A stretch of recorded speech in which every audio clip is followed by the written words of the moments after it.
zingara di sana improvvisazione, forte presenza di ceppi linguistici e di intonazioni.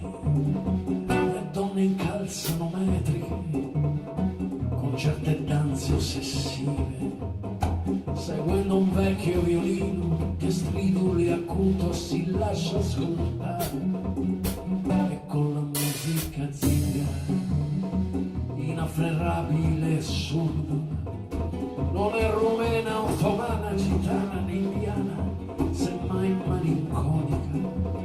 Dalla Moldavia alla Grecia fino a sfiorare l'Andalusia, una musica nel mondo, perché il mondo è casa mia. Dalle banane di noi rubavano melodie disarmoniche di sud e acconciavano le vie.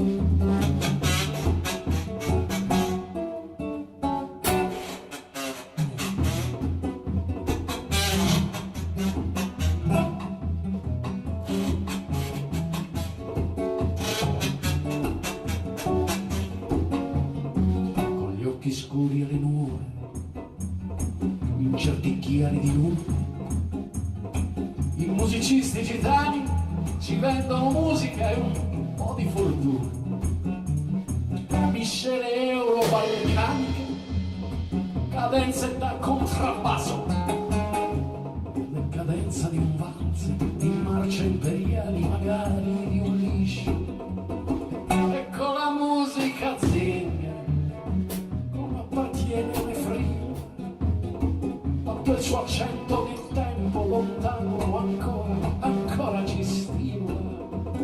Dalla Moldavia alla Grecia, Tirolo all'Andalusia, una musica